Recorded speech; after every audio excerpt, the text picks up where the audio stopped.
Hey, it's Kevin with the New Warehouse Podcast, bringing you a new episode today. And on today's episode, I am going to be joined by Darryl Nelson, and he is the principal and practice lead over at Supply Chain Alliance. And we're going to talk a little bit about Supply Chain Alliance today. What do they do? And we're also going to talk about some of the biggest challenges that Daryl's seeing in the warehousing right now, how to kind of address them, and how to engage and work with operational consultants and I guess get value out of them and be able to leverage them to help you grow and address some of those challenges that he's seeing in the market. So, Darryl, welcome to the show. How are you? I am excellent. I am excellent. Thanks for having me on, Kevin. I'm glad we were able to find time to do this. It was when was it? It was early last year. I think we bumped into one another and started having this conversation. So I'm glad we were able to Yeah. finally get a time into the calendar. Yeah, Yeah, absolutely. yeah, Happy to get you on, definitely, and was very happy to connect with you. A little less than a year ago, we'll say. I think it was American Supply Chain Summit. I think is where we connected yep. initially, and it's been good to be connected with you since. And definitely interested in getting your perspective on kind of what's going on in warehousing here in 2025 from you today. But before we kind of dive into that some of that conversation, why don't you just give us kind of a brief overview of what Supply Chain Alliance is all about? Sure, absolutely. But before I do that, I would love to just take a minute and thank you for Sure. this content that you put out because Okay. I've been listening to it for a number of years now. I find it extremely valuable. I think the insights and the perspectives that you're able to curate together within this podcast, I think it's very valuable work for the industry, and I love the fact that you make it available in multiple formats so that I can watch it on my tablet from the comfort of my couch or hotel room and or through Spotify when I'm driving in the car or out walking my dog. So thanks for what you do. Yeah, absolutely. I appreciate that, and I appreciate you listening for several years now. And yeah, and for anybody listening, if this is the first episode you've ever listened to, if that's not a good testimonial for you to continue, there it is. So I appreciate that, Darryl. So yeah, so tell us about Supply Chain Alliance. Yeah, sure. Happy to. So we are Supply Chain Alliance. We're a boutique supply chain consulting firm. We're certainly not a household name like many of our clients are, but we've been working very hard for the past 30 years to develop a very solid reputation within the industry. About a little over 4 years ago, 4.5 years ago, we were acquired by the Metro Supply Chain Group, who, Mm, for your audience who may not be familiar with the name, is the number one privately held 3PL operator in Canada, also has sizable operations and growing within the US and the UK. For Supply Chain Alliance, I would tell you that we started out as a very logistics centric consulting firm. We okay. developed a great roster of talent and capability in the area of network optimization and DC design, DC operations, improving performance within the four walls of facilities, evaluating material handling solutions and new automation. Um, Helping clients outsource and purchase transportation solutions. That's really what the backbone of what Supply Chain Alliance was at the onset and continue to be for probably the first 25 years of our existence. I would tell you over the past 5 years, there's been a much more concentrated effort to move upstream and provide services and develop our capabilities upstream in supply chain, which is where a lot of our customers were asking us to go and where we saw opportunity for us to drive additional value into a number of organizations. And so we're hard at work. We continue to build out those capabilities upstream in procurement and planning. Most recently, we launched a product to help clients with their data governance and start building the framework and the foundational capabilities around data to help support some of the ambitions that they have in not only things like AI and blockchain, but also just fully leveraging their WMS and operations within the four walls of their DCs. Mm. Yeah, and I love that. Obviously, you started on the logistics side. I'm a fan of that side, so definitely appreciate that. And it sounds like all encompassing there to be able to address some of the challenges and things that these companies are facing. So when we look at challenges in a sense, I mean, we're here in 2025. Certainly a lot of things have been going on in the supply chain, especially on the warehousing side. A lot of challenges that people have been going through. But as you've been working with your clients and continue to work with your clients, I mean, what are some of the biggest challenges that are standing out to you, specifically on the warehousing distribution side of the supply chain that, people are coming to you with? Yeah, I mean it's a it's a whole host of things, right? It's um, and there isn't there isn't one thing that kind of stands out amongst them. I think it's the sheer Mhm, number of challenges that make operating a DC or warehouse complex today. Through the pandemic, we saw the asking rents spike and they remain historically mhm, high. There's ongoing hiring and retention challenges. Customers are still in the process, or warehouse operators are still in the process of rolling out their omni-channel strategies and digitizing their networks. And I think the pace at which technology is changing and evolving puts additional pressure in terms of decision making around where to invest and what types of solutions to bring on board.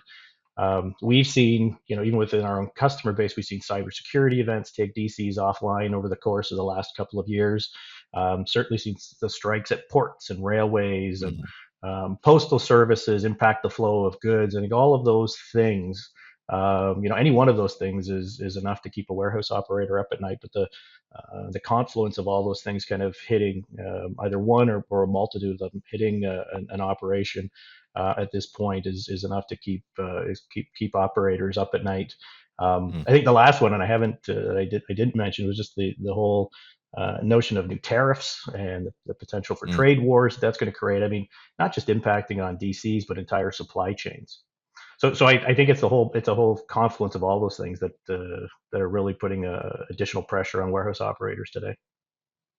Yeah, absolutely. And I think there's a lot of things to be thinking about, and as you mentioned, keeping operators up at night as well, trying to think about what's going to happen, and if this happens, what do I do, and how do I react, or how do I prepare myself to be able to handle that. So some of these things that can potentially happen, or we've seen happen in the last few years, some of these disruptions, not necessarily something that internally companies have always dealt with, so it may not have that expertise there. So I mean, tell us a little bit about, for people maybe that have not engaged an operational consultant Hmm. before, or have worked with an operational consultant. I mean, how do these operational consultants, I mean, like yourself, how do you help with these types of challenges, or how do you Yep. help people get ready for these types of challenges? Yeah, I mean, and you hit on it there. I mean, I think the other challenge that I didn't name was that most supply chain organizations and as a subset of that, most DC operations, I mean, they operate extremely lean today. Their makeup in terms of skills and capacity and the number of sets of hands that they have on deck, I mean, that's typically calibrated to meet their day-to-day requirements in terms of what that particular facility or organization is intended to do. And so anytime you get outside of the norm, any new project you take on, any new strategy to be developed, new solution to be developed, that is a prime opportunity to reach out for external help in the form of an operational consultant. Mhm, As you said, I mean, I think we're very good at bringing expertise and experience for sure. I would tell you, our group, and this would be true for operational consultants, we're almost entirely practitioner based. So our senior consultants, our engagement managers, certainly our leadership team, we've all come from industry, and so there's a mhm, great depth of expertise that comes along with that. We've kind of stood in the shoes of in similar roles that our clients hold today, and we've solved similar problems in our prior industry experience. Um, so external expertise and expert resources is one. I think external perspectives is another opportunity for customers to reach out and look for external help. We work across a whole variety of industries, and the thing with supply chain skills and experience, it is very transferable from industry to industry. And so we offer a great set of resources to help you benchmark, consider, external options or solutions that you may not have considered in your particular operation or organization. And then the final area I think that we provide a lot of value is simply bandwidth. There's mm, because companies are operating so lean, and they've got a set of typically they've got a set of projects or initiatives that they want to take on, and they end up in this cycle of having to prioritize and kind of push out particular initiatives because they simply don't have the resourcing to take it on. We can be a great resource or source of additional resourcing, both from a senior leadership to kind of expert driven hands-on support to analytical support. We can provide resources across each of those kind of layers of a typical project organization and help get things done. mm. Yeah, interesting, and I think that it oftentimes is that, and I'm curious there too because you said something interesting, and I think this resonates throughout our industry. Not just from a consultant perspective, but even when you're engaging with a solution provider or somebody in the industry. I mean, how big of a difference does it make?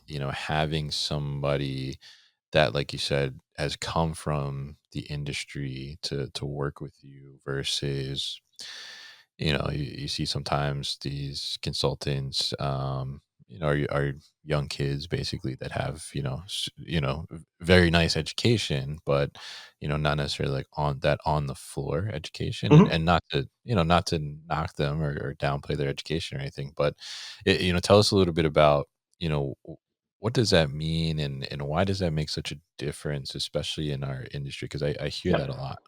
Yep.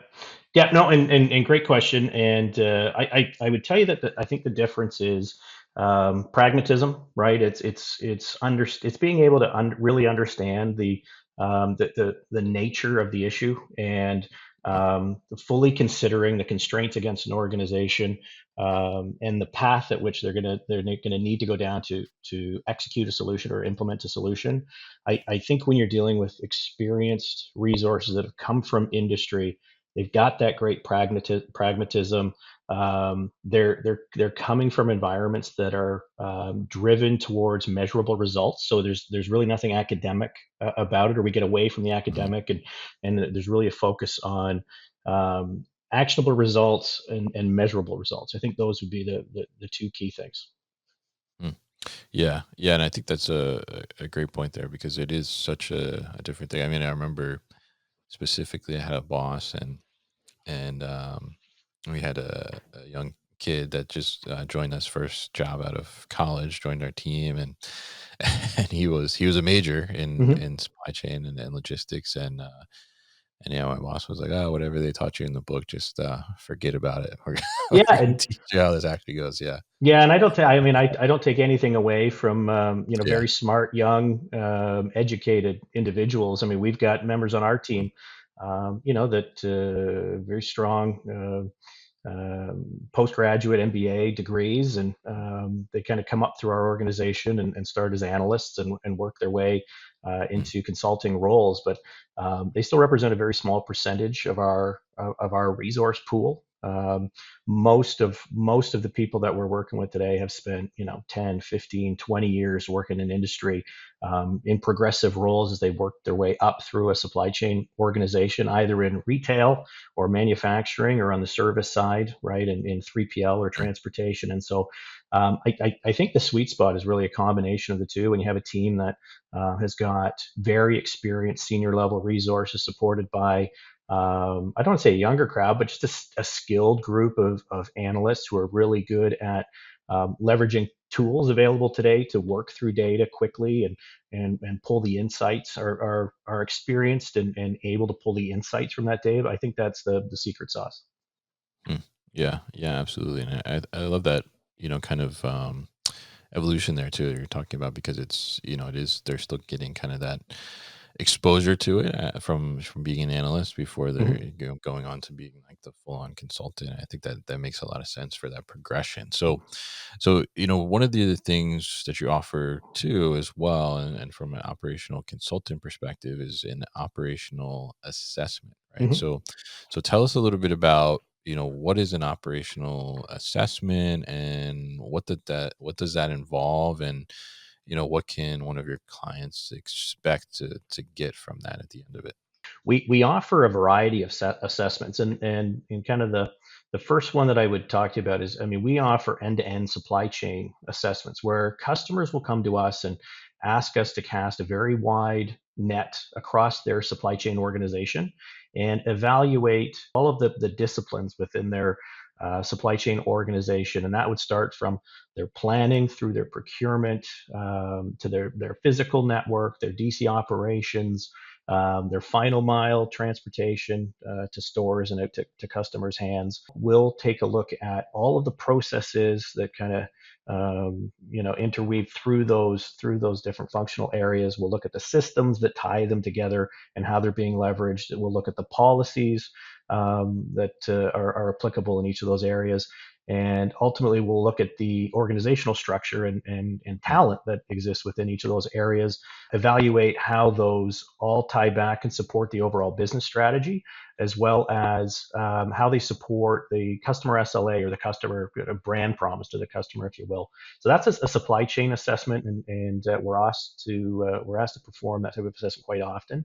We can drill down into that and look at one particular area instead of looking across the entire supply chain. So we might look at simply the organizational structure and mm, provide an assessment on that, or look at a particular function like procurement, and provide an evaluation on the organization's procurement processes. The assessment that you're referencing, an operational assessment, is we can conduct that type of assessment against any logistics facility. Really, it could be a DC or a flow through site, a transload facility.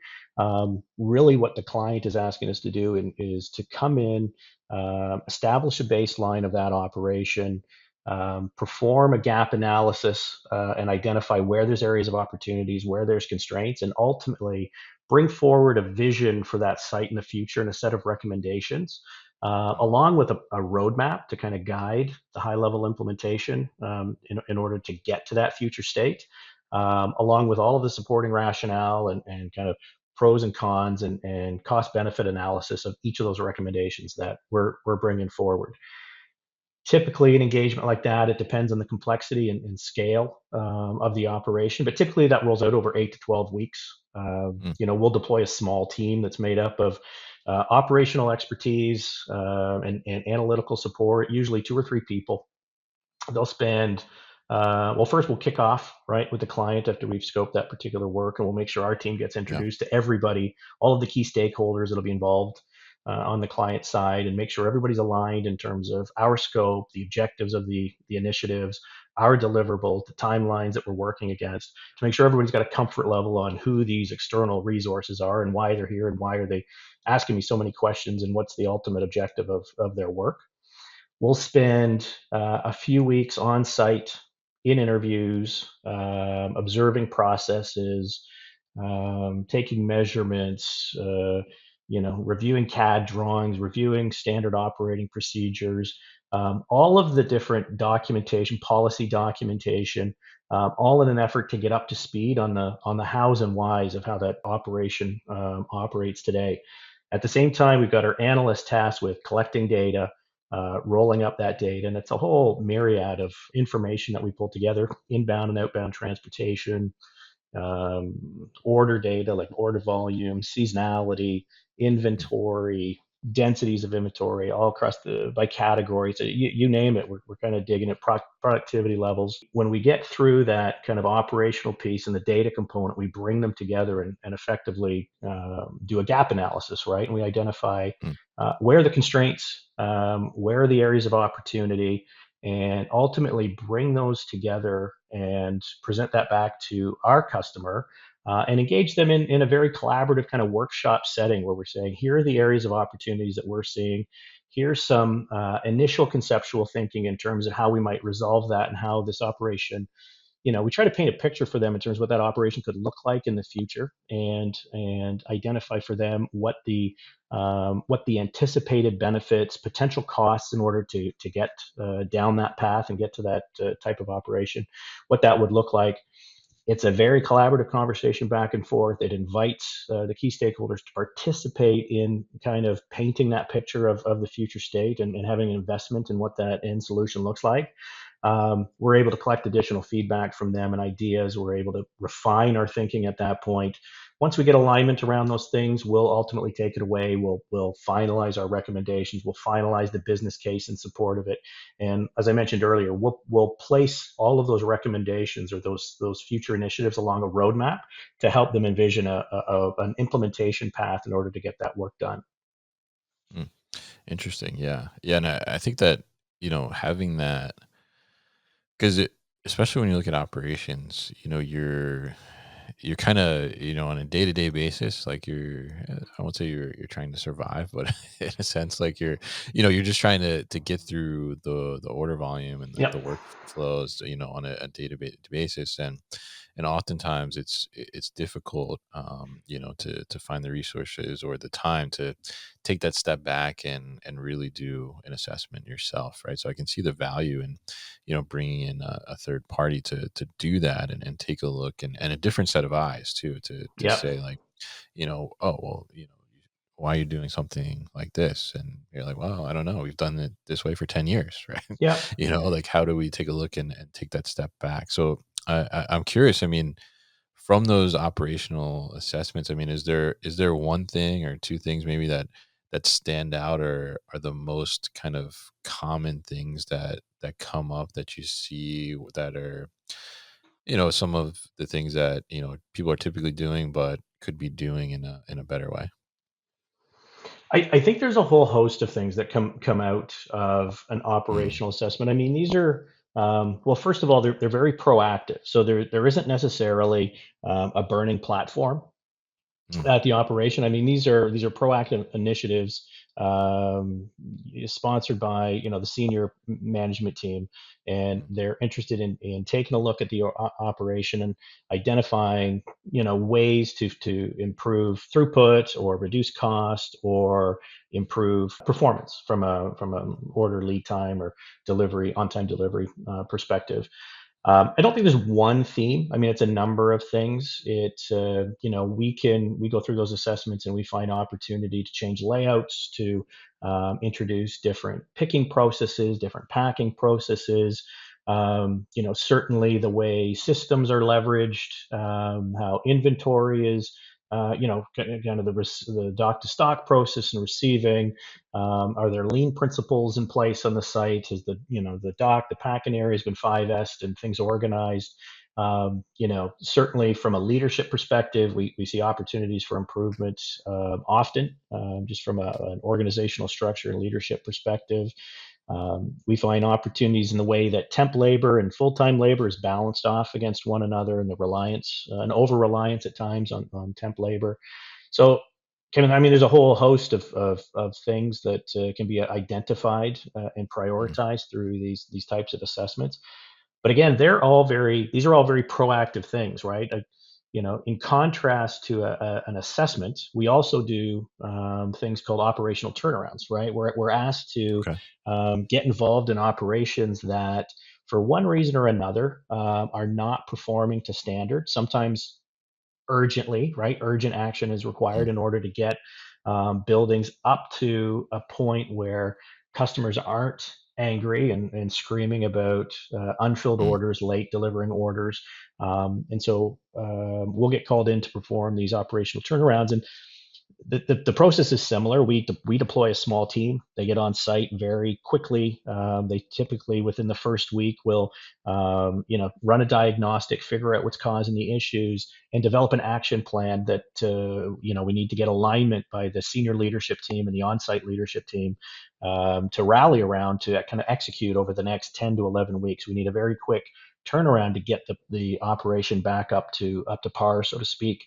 Over the last couple of years, I would say we've probably performed 6 or 7 of those operational turnarounds. mm, And, more often than not, these situations occur when, again, there's going to be a number of contributing factors, but they operate off or they occur often when there's multiple facilities that get merged into one, right? So maybe Mm, an organization has made the decision to kind of centralize their distribution. They had smaller regional sites, and they pulled them into one single central site. And there just isn't the experience of running a large operation, or the setup and planning of that site wasn't as effective as it could have been. But ultimately, when they turn on that site or start up at that site, they're just not getting the performance that they anticipated. And a lot of that, it results in a lot of customer noise and issues, challenges, and ultimately we'll get a call to come in and help. mm. Interesting. Yeah. Yeah. And I think that there's so many variations and, things that are going on there. Like you said, there's a proactive approach, and then there's, the turnaround where things are not going very well. There's more urgent approach to that as well. But, I'm curious, you mentioned in there, earlier about, bringing, expertise to the table in a sense, right? And being able to, from a consultant perspective, something's going on, something maybe the company's never done before, or facing a challenge that, they don't necessarily know how to handle. Um, when it comes to that, I mean, when does it make sense to, I guess, engage a consultant versus going out and hiring the expertise full time? How do you make that decision, and how do you kind of balance the both sides? Yep. Yeah, I think, and I might be biased in my perspective here, but I think anytime a client or a Yeah. customer is, an organization is planning an initiative that they recognize they don't have the internal expertise and experience to execute it, or the internal bandwidth to execute it along the timeline that they want to. I think both are Mm, opportune times to reach out and look for some additional support. I think the other opportunity is when a client simply wants to evaluate their performance or processes in any particular area of their operation. Like I said, if it's upstream in their supply chain, or within the four walls of a distribution center, an external perspective is invaluable in those situations. And so I think all three of those situations are a great opportunity to reach out, look for some external help.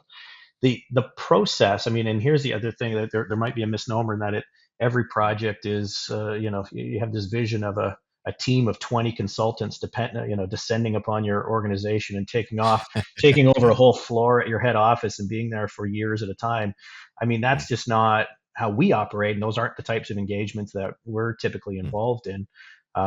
It's initiating one of these engagements is fairly straightforward. It starts with a phone call, or reaching out to us via LinkedIn, either through our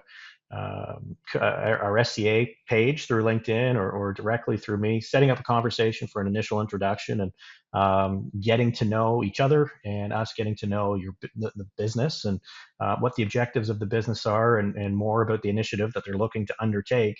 And then relatively quickly, we can turn around some thoughts and concepts in terms of how we feel as though we can add some value and support the initiative. And we run on projects that are as simple as a single workshop, right? mm, We'll plan and facilitate a single workshop for an organization who wants to consider. They might be considering outsourcing as an option, and we'll mm, run a workshop for them to give them an understanding of the market today, who the key providers are, the pros and cons, the process for going to market.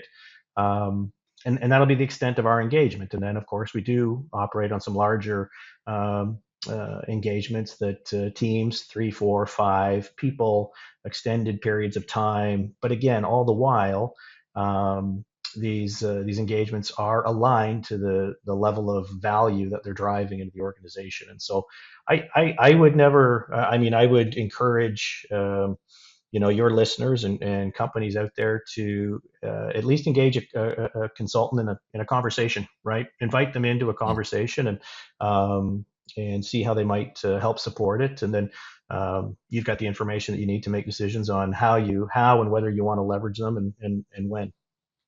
mm. Yeah, yeah, really great insights there, and I think that's kind of a nice little one-on-one on how to work with a consultant in a sense, and how to evaluate working with a consultant, and when to bring them in. So really appreciate you sharing that. Now, obviously, as a consultant, you get to see a lot of different operations, a lot of different projects, a lot of Mhm. different views on the industry. So I'm curious, as I guess as our closing thought here, if you could share one of the probably most notable projects that stands out to you in your career, and kind of what were the takeaways from that project. Yeah, so I'll provide a drill down into a couple that I think will be relevant. But Sure. I would tell you, like, over 30 years, we've probably worked in over 600 unique engagements and with over 300 different clients. And so that work is across all sorts of industries. Like I said, that it's highly transferable supply chain principles and skills, et cetera. And so we've worked in retail, we've worked in manufacturing, we've worked in utilities, industrials like HVAC, service parts, appliances, defense, and other public sectors. So we've kind of run the gamut.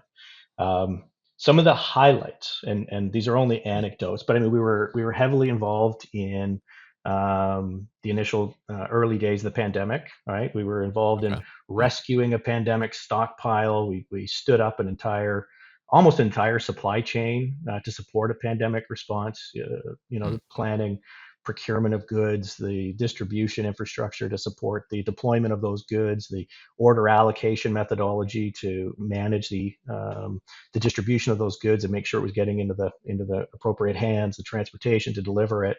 Um, we were involved in with a mining company who had operations in northern Canada, and again, this is just anecdotal. It comes to mind. mm, The unique, other than being in northern Canada, almost to the Northwest Territories. I can remember when it was a fly-in camp, and I can remember as we were getting out, they kind of usher you into a safety briefing as soon as you get off mm, the plane. And normally within a warehouse, it's watch for you have your vest on, your boots, watch for trip hazards and equipment, yeah. operating equipment on the dock. This was watch for bears and wolves that are on site, and Wow. and Yeah. and just recognition that all of the vehicles on site were unlocked in case you needed a quick getaway. So again, Mm, lots of different environments that we get exposed to. But when it comes to, we'll start with a DC turnaround.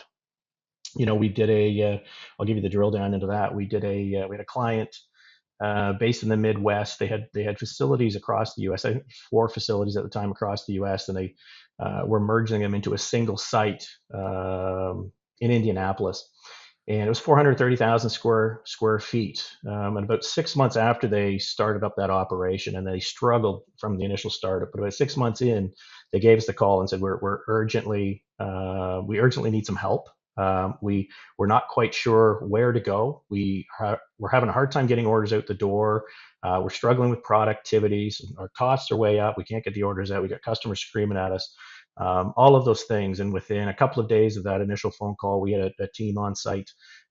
We ran through the diagnostic within the first week. We had an action plan together by the end of that week. And over the course of the next, I think it was 10 weeks or 12 weeks, we ran through the execution of this action plan. And it doesn't roll out exactly as you've kind of laid it out in the first week. There's reprioritization yeah. that goes and dependencies that you learn along the way. But ultimately, over the course of that 12 weeks, I think by the end of that, we had nearly 100% improvement in productivity rates. We had, costs were down, like per unit costs were down, or per order costs were down about 25%. We were meeting the customer SLAs in terms of fill rates and on time delivery. And so very stable at that point.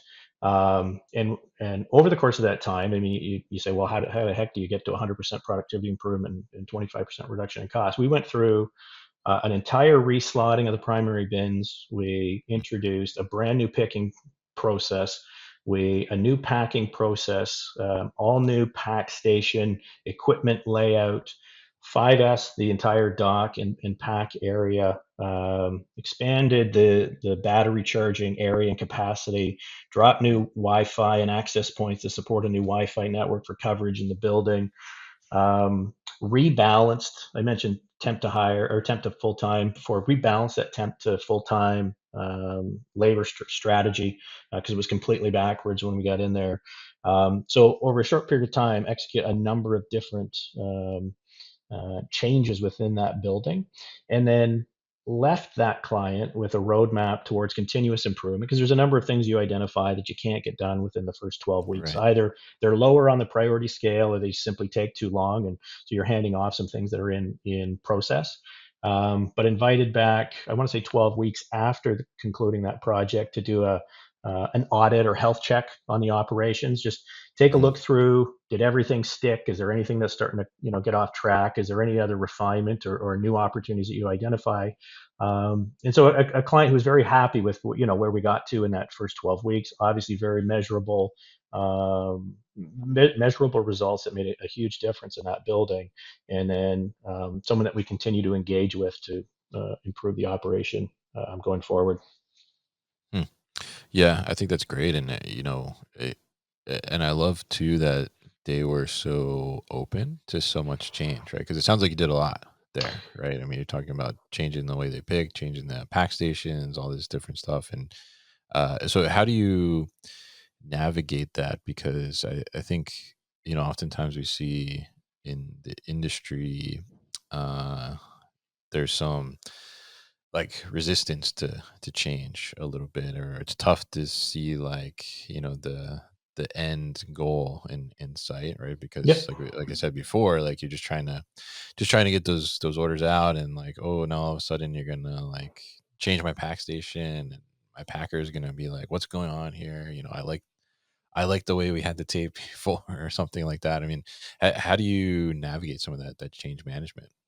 Yeah, I mean, in that particular situation, I think, well, in any of those situations, you're helped by the fact that there's a lot of pressure on the operation at the time that we're Mm, being introduced, and so nobody likes to operate that way. And so when we're engaged, I mean, first we position ourselves as help, not that we're there to dictate anything different. We're there to bring our experience and our exposure to how to best practices in other operations, and that's our role. And it's the combination of our external perspective and experience combined with their expertise around their business and the business mm, context that they understand. Um, it's the combination of those two things that's going to lead to the right solutions and initiatives for that operation. And so we and again, I think it's we're able to communicate with site leadership and frontline operators, because our team, I mean, we've held those roles, we've been in those positions. And so there's a great empathy that comes from our team. There's a great ability to communicate in language that's shared, right, in terms of what the pros and cons and benefits of different changes to the operation. We're good listeners. I mean, we certainly listen to the information that's being fed back by the operations team. That's critical. And so I think, if in our case, it served us well. If you're very good listeners and you can articulate a clear plan and the rationale and thinking behind some of the changes that you're recommending be made, we do a pretty good job at getting buy-in. And when when there's adamant pushback, we take that to heart, and if we need to refine our thinking, we do that. I mean, again, it's the coming together of minds that I think is the most powerful in these situations. yeah, definitely interesting. Yeah, very interesting to talk to you here, Daryl, and learn a little bit about kind of the some of what you've seen in the industry, and also very interesting too to learn about how to navigate the idea of bringing in an operational consultant, and getting involved with one, and when to engage as well. And I think that's really important to understand is when do you need to bring in that expertise, and how do you bring in that expertise, and be able to utilize it and get the most value out of it. So really appreciate you coming on and sharing those insights with us. If people are interested in learning more about Supply Chain Alliance, or getting in touch, Yep. what's the best way to do that? Our website's a good source of information on the firm. There's a contact form at the bottom of the homepage where, if people are looking to connect with us, they can reach out via the webpage. I would invite anybody to follow us on LinkedIn, on the SCA page on LinkedIn, and or reach out to me directly through LinkedIn. I'd be happy to set up a time where we can get introduced and learn more about your businesses. All right, great. And we'll definitely put All that information in the show notes as well as at thenewwarehouse.com so people can easily find it and get in touch with you, Darryl. And really appreciate you coming on and sharing your time with us today. Yeah, really appreciate you having me on, and keep up all the good work that you do, Kevin. Thanks. Hey guys, thank you so much for tuning into today's video here on our YouTube channel, The New Warehouse Podcast, and I appreciate you tuning in.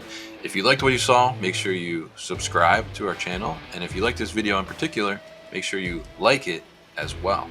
And if you want to get this great t-shirt that you see in the video behind me, Warehouses Are Sexy, head to warehousesaresexy.com and get your own.